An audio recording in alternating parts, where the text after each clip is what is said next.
댓글 컨텐츠 한번 가보도록 하겠습니다. 8번째 썰이죠. 영상 제목, 행복해 보여도 들여다보면 해린 가정집 많을 겁니다. 아프거나 빚이 많아도 멀리서 보면 희극입니다. 라는 영상에 달린 댓글이에요. 우리가 한국 사람들이 남을 판단할 때 좀 겉만 보고 판단하죠. 겉만 보고. 뭐 보이는 게 겉밖에 없으니까 어찌 보면 당연한 건데, 그런데 한번 생각해봐. 우리가 남을 보고 판단하기 전에 우리는 우리 자신을 정말 있는 그대로 다 보여줄까?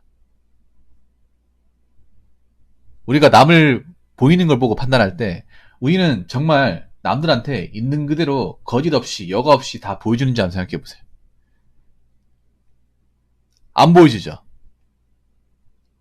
내가 힘든 게 있어도, 내가 안 좋은 게 있어도, 내가 현실이 안 좋아도 안 보여주죠. 그렇지 않나요, 여러분? 다 보여줍니까? 안 보여주잖아요. 그럼 남도 마찬가지예요. 나도 안 보여주는데 남들도 안 보여줘. 그리고 한번 살면서 생각해보세요. 나도 거짓말한 적 없는지. 살면서 남들한테 정말 내 가진 것들을 정말 진실되게 얘기한 적 있는지. 얘기한 적도 있겠지만 아닌 적도 있을 거예요. 그 상황을 회피하기 위해서. 그럼 남들도 마찬가지야.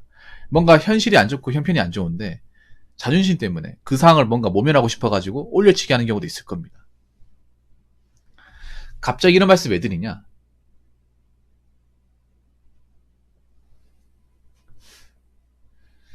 앞으로 한국 사회가 점점 안 좋아지잖아. 그러면 이런 가면을 쓰는 사람들 더 늘어날 거예요. 더 가면을 쓸 겁니다. 이게 현실에 있는 그대로 보여주는 사람들보다 자꾸 현실에 있는 내면의 모습을 감추려고 하는 사람들, 덮으려고 하는 사람들이 더 많아질 거예요. 그리고 상식적으로 점점 가면 갈수록 우리가 그 사람의 본 모습, 그 사람의 정말 현실적인 상황은 몰라야 정상 아닙니까? 여러분들도 남들한테 내 모든 것들 다 보여주지 않잖아요. 여러분도 안 보여주면서 왜 남들은 나한테 다 보여줄 거라 생각하시나요? 오히려 가면 갈수록 송인수나 기만을 더 많이 하지 않나요? 더 속이지 않나요, 여러분? 사이가 가면 갈수록 사람들이 뭔가 진또배기 모습 안 보여주잖아. 특히 요즘에는 그건 가릴 수 있는 것들이 많아졌죠. 뭐 인터넷 커뮤니티나 아니면 인터넷 카페나 아니면 SNS 같은 것들 포장하는 것들이 많아졌습니다. 굳이 사람들과 만나지 않고도 글 몇 자로, 사진 몇 장으로, 영상 몇 개로 나를 얼마든지 바꿔버릴 수 있어요. 우리는 그런 사회에 살고 있고 그런 사회를 매일같이 경험하고 있습니다. 그래서 우리는 겉으로 보면서 판단할 수밖에 없는데 이 겉으로 보이는 걸 맹신하지 마세요. 왜 맹신을 합니까? 여러분 자신을 속이고 있잖아요. 남들한테 안 보여주고 있는데. 그럼 남들도 마찬가지잖아요. 그리고 경제 상황이 안 좋으면 당연히 가정 상황 안 좋아. 여러분도 가정 상황 안 좋은 분도 있을 겁니다. 그럼 남들도 안 좋아요. 왜 여러분들은 안 좋고 남들은 좋을 거라 생각하잖아요. 여러분들도 가정 상황이 안 좋아도 남들한테 그걸 막 다 보여주지 않잖아. 그럼 남들도 안 보여주는 거예요. 상대적으로 생각하시면 됩니다. 그래서 절대 뭐 남들이 행복해 보인다고 그게 정말 진짜인 것처럼 진짜 행복인 것처럼 그렇게 판단하지 않았으면 좋겠습니다. 그렇게 판단하는 분들이 너무 많으니까 제가 얘기하는 겁니다. 객관적으로 보더라도 전체적인 어떤 시점에서 보더라도 대한민국 진짜 힘듭니다. 빚 많은 사람도 많고 헛짓거리 하는 사람도 많고 자빠진 사람도 많습니다. 그 사람들 중에서는 여러분들 주변에도 있고 나 자신이 될 수 있습니다. 그래서 말인데 겉으로 하는 행색이 멀쩡하다고 이상하지 않다고 그걸 멀쩡하고 이상하지 않은 걸로 판단하지 마시고요. 앞으로 시간이 지나 보면 알겠죠. 그 사람들이 민낯이 어떻게 나오는지를 알겠죠. 뭐 이런 경제 상황이 안 좋아져도 이 위기를 무사히 넘어가면 그게 어느 정도 진짜고 넘어가지 못하면 그동안 보여줬던 모습이 가짜인 거죠. 한번 생각해보세요. 앞으로 한 2년, 3년 지났을 경우에 지금 위기를 버티는 사람들이 얼마나 있는지 그 잘 나갔던 사람들 중에 자기들이 뭔가 대단한 것처럼 보여주는 사람들 중에 정말 아무 일 없이 평탄하게 가는 사람들이 얼마나 있는지 시간이 지나 보면 아시게 될 겁니다. 그래서 현재 보여지는 모습만 가지고 단정을 짓는다거나 판단하지 않았으면 좋겠습니다. 자, 댓글 한번 읽어보도록 하겠습니다. 한국 사람들은 자신의 치부를 드러내는 거 싫어합니다. 자존심 강하고 가스비 못 내도 BMW 타고 다니죠. 참 씁쓸한 댓글이네요. 짧고 강하네. 한국 사람들은 자신의 치부를 드러내는 거 싫어합니다. 그렇죠. 근데 이건 한국 사람만 그런 건 아니에요. 다 그래요. 다. 전 세계적으로. 근데 한국 사람이 유독 더 심하다는 거죠. 왜냐? 한국 사람들이 체면을 중요하게 생각하잖아요. 체면은 목숨보다도 중요하게 생각하는 이들이 많습니다. 체면사회라고 하잖아요. 집에서 컵라면 먹어도 밖에서 있어 보이는 척, 잘나는 사람인 척 포장하는 사람들 있잖아요, 여러분. 현실이 불행해도 인스타 사진 안에서는 누가 봐도 행복한 사람, 자신의 인생을 즐기는 사람, 근심 걱정이 없는 사람처럼 만들어버릴 수 있잖아요. 오히려 지금같이 사회가 안 좋을수록, 현실이 각박할수록 점점 사람들은 치부를 드러내려고 하지 않겠죠. 자꾸 뭔가를 감추겠죠. 사실 뭐 한국 사람들이 자신의 치부를 드러내지 않는 건 여러 가지 이유가 있습니다. 기본적인 한국 사회의 방어 본능이죠. 그게 뭔가 하면 한국 사회에서 뭔가 내 치부를, 내 안 좋은 상황을 있는 그대로 꺼내면 이게 나한테 안 좋은 쪽으로 작용한다는 것을 많은 경험을 통해서 겪어봤기 때문입니다. 보통 한국 사회가 좀 뭔가 개인의 안 좋은 점을 가만 놔두지 않아요. 그렇지 않나요, 여러분? 예를 들어서 자신의 치부 중에 여러 가지가 있는데 그 중에 하나가 뭐냐면 뭐 가족관계 같은 거. 예를 들어서 뭐 부모님이 이혼했다. 뭐 이혼할 수도 있는 거죠. 그런데 여러분 지금 모르겠지만 옛날 학교 다닐 때 부모님 이혼했다 하면 선생님도 안 좋게 생각하고 주변 또래들도 안 좋게 생각합니다. 지금은 그래도 이혼이 많아졌는데 제가 학교 다닐 때만 하더라도 이혼율이 그리 높지 않았어요. 그래서 얘들 집에 뭐 엄마 안 계신다, 아빠 안 계신다고 하면 애들이 굉장히 괴롭히고 그리고 선생님도 굉장히 문제아처럼 취급하고 그랬습니다. 그것만 봐도 알 수 있는 게 그런 거였어요. 그때 당시만 하더라도. 한국 사회에서 이런 가정의 개인사가 공개되는 게 본인한테 안 좋을 수 있겠구나라는 것을 어린 사회에서 많이 느꼈습니다. 예를 들어 그런 거 있죠. 학교 다닐 때 호구조사라고 하죠. 선생님이. 난 그런 걸 지금도 왜 했는지 모르겠습니다만 왜 그런 거 있잖아요. 자기 집이 월세든 사글세다 손들어 보라 하면 몇 명 없거든요. 그러면 그거 애들이 다 볼 거 아니에요. 누가 손들었는지. 그거 정말 쪽팔리는 거거든요, 진짜. 예, 보면 이제 뭐 자기 집 아파트 산다, 빌라 산다, 전세 산다, 전세가 5천만 원 이상이다, 매매가 1억 이상이다 손들었거든요. 나 아직도 기억나는데 저는 집이 못 사니까 딱 되잖아. 몇 명 없잖아. 그럼 딱 스포트라이트를 받아 이게. 자신 있게 들지도 못하잖아, 안 그래요? 왜냐, 뭔가 같은 학우들 사이에서 뭔가 계급이 나뉘는 것 같잖아요. 예, 노골적인 시대였습니다. 그러면 그냥 얘는 학교 다닐 때부터 뭔가 불쌍한 사람, 같이 놀면 안 되는 사람, 급이 낮은 사람 이렇게 보이는 거야 이게. 시작부터. 이거를 호구조사 겪어보시면 아시겠지만 보통 입학하고 나서 며칠 뒤에 합니다. 그 주에 합니다. 보통 입학을 월요일에 하잖아요. 3월 2일 하면 한 3월 4일 5일에 해요. 그때 느꼈습니다. 아, 집안의 어떤 나쁜 일은 알면 안 되는 거구나. 그래서 한국 사회에서 그런 걸 많이 느꼈어요. 내 개인적으로 안 좋은 것들을 절대 누구한테 드러내면 안 되겠구나. 이게 공격 대상이 될 수 있고 내가 불리해질 수 있구나라는 것을 어린 나이 때 많이 느꼈습니다. 이거 많이 공감하실 거예요, 한국 사회에서. 남자분이든 여자분이든.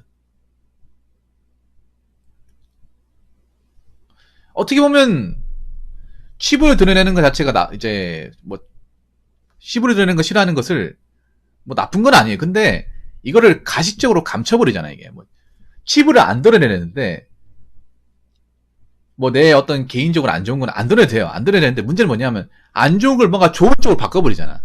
그거 자체가 문제가 있는 거죠. 현실은 정말 안 좋은데 이거를 뭔가 엄청나게 행복한 것처럼 괜찮은 것처럼 180도로 바꿔버리니까 그게 문제가 있는 거죠. 자, 자존심 강하다고 했는데 전 한국 사람들이 자존심 강한지 모르겠습니다. 그냥 자존심 강하다기보다는 자격지심이 강한 거 맞아요. 자격지심이 확실하게 강합니다. 저는 한국 사람들이 자존심이 강한 건 모르겠어요. 자격지심이 확실하게 강해요. 자존심과 자격지심이 다르거든요.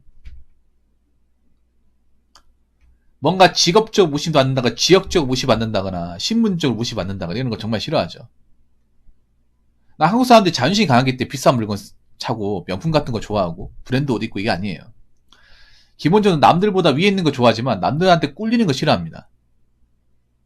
이것도 학교 다닐 때 있는데 여러분들 기억할지 모르겠지만 지금은 없을 건데 옛날에는 제가 어렸을 때 경험했는데 뭐냐면 여러분 그런 거 아시고 브랜드 운동화나 이제 가방 같은 거 안 매면 애들이 무시했어. 그래서 여러분들 어렸을 때 그런 거 있죠. 뭐 나이키나 아디다스 같은 운동화 그런 거 신으려고 했었단 말이야. 그게 내가 좋아서 신는 것도 있지만 애들한테 무시 안 받으려고 신는 것도 있거든요. 어떻게 보면 한국 사회가 좀 그런 게 있어요. 뭐 남들보다 위에 올라가는 것도 있는데 그보다 아래에 가면 내가 사람들한테 그 불특정 다수한테 내가 인정 못 받는 것도 있지만 내가 무시당하면 살 수 있게라는 것에 밑바탕이 좀 깔려 있어. 그래서 자존심이 강한 것도 있겠지만 자격지심이 더 강하다고 생각을 해요.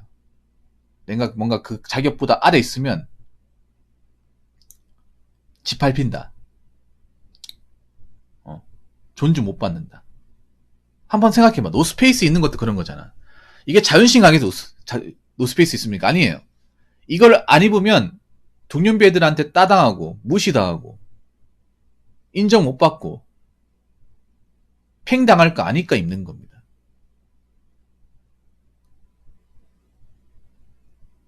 그래서 한국 사회에서 뭐 그런 게 있어요. 뭔가 남들이 하는 거 못하면 소외감 느끼는 게 어떻게 보면 이 단체 생활에서 나오는 것 같아. 자, 가스비 못 내는데 BMW 타고 다니죠. 이거 제정신입니까, 여러분? 정상적인 사고에서 나오시는, 아니, 가스비 못 낼 정도면 심각한 거 아닙니까? 가스비도 못 낼 정도면, 갈 때까지 간 거 아니에요? 아니, 얻는 사람이 가스비 얼마나 나온다고 그래? 한 5만원 나옵니까? 2, 3만원 나오지 않나? 2, 3만원도 못 낼 정도면 이 사람은 도대체 어떻게 산 거야, 도대체? 이런 분들 있습니다, 근데, 이런 분들. 여러분들, 원룸 같은 데 가보면, 난 원룸 왜 이렇게 비싼 차가 많은지 모르겠습니다. 원룸에. 원룸에 가보면, 오히려 아파트보다 좋은 차가 많아요. BMW, 벤츠, 뭐, 컨버터블 차도 있어. 오픈카. 근데 왜 원룸 살아? 저런 차 모르는 사람이? 안 그래요? 근데 좀 그 원룸에 가보면 이제 우편물 그 함이 있잖아요. 가보면 유독 몇 개 자리가 우편물이 꽉 차 있어요. 꽉 차 있다니까. 물론 남의 거를 보면 안 되죠. 안 되는데 저 사람 연예인인가? 뭘 저렇게 많이 꼽혀있지라 생각하는 사람도 있어요. 그러면 여러분 대부분 이렇게 생각하면 돼요. 뭔가 많이 꼽혀있죠. 그럼 안 좋은 겁니다. 안 좋은 거예요. 좋은 게 꼽혀있을 리가 없습니다. 보통은 정상적이면 우편물이 있으면 가져가야 돼. 그 정상 아닌가 여러분? 보통은 납부 영수증이죠. 우편이. 가스비 내라. 수도세 내라. 전기세 내라. 안 오는 사람도 있습니다. 그런 거 안 오는 사람도 있는데 그거 왜 안 오냐 하면 계좌이체로 돌려놓으면 안 옵니다. 뭔지 아시죠 여러분? 국민연금이나 뭐 각종 보험료나 이런 것들을 계좌이체에 넣으면 그냥 문자만 오고 우편물을 안 와요. 아니면 올 수도 있지만 안 오더라고. 근데 보면 뭐 빌라나 저기 뭐 오피스텔이 원룸 같은 데 가보면 유독 몇 군데 엄청나게 미어 터질 정도 꼽힌 데가 있어요. 그거 왜 꼽혀 있을까요? 분명히 살고 있는데 왜 꼽혀 있냐면요. 다 그거예요. 체납 영수증. 내라고 하는 거예요. 내라고 하는데 못 내니까. 여러분 그거 아십니까? 일부러 이미 이제 체납 많이 되신 분들 이거 안 빼요. 일부러 꽂혀 있는 상태로 둬버려요. 이유가 있어요. 왠지 아십니까? 설명드릴까요? 여러분 한번 가봐. 나중에 내가 원룸 사는데 그 원룸에 유독 한 두세 군데 보면, 왜 이렇게 많이 꼽혀있지? 저거 터지겠는데? 넘쳐 흐르는데? 저거 웬만하면 가져가지, 이렇게 생각하는 분들이 있어요. 둘 중에 하나입니다. 집을 비웠다거나, 아니면 저걸 못 낸다거나. 근데 저거를 왜 안 빼냐면요. 저걸 빼버리잖아. 저걸 만약에 저기 쌓여있는 걸 빼버리면, 나중에 찾아오거든요. 그 사람들이. 그러니까 이걸 안 빼는 이유가, 내가 여기 집이 없다, 부재중이라는 것을 알리기 위해서 안 빼는 거예요. 왜냐? 내가 이걸 빼가면 이 사람 여기 집에 있구나 하면서 찾아올 수 있거든요. 벨 누르고. 그래서 안 빼는 거예요. 이해되십니까? 나 집이 없습니다. 집 비운 지 오래입니다. 나 여기 없으니까 딴 데 가서 알아보세요. 그러려고 그 꼽혀있는, 그냥 놔두는 거라니까, 여러분. 어차피 못 내니까. 저 가지고 가면, 이 사람 여기 들어왔네, 오늘. 찾아간다니까, 여러분. 카드사 이런 데서. 그래서 한번 보세요, 여러분들. 원룸에, 분명히 납부 영수증 같은 왜 이렇게 많이 꼽혀있지? 미어 터지겠네 하는 집 있어요. 다 그런 겁니다. 그러니까, 아마 그런 분들 많을 거예요. 차는 좋은 거 보이지만, 우편물이 꽉 차 있는 분들. 많을 겁니다. 그러니까 여러분 허짓거리 하지 마세요. 이게 뭡니까 이게? BMW 타고 다니는데 가스비도 못 내고 뭡니까 이게? 언제 자빠질지 모르는데. 올해는 이런 짓 하는 사람 없길 바라겠습니다. 자, 이상으로 8번째 썰 마치도록 하겠습니다.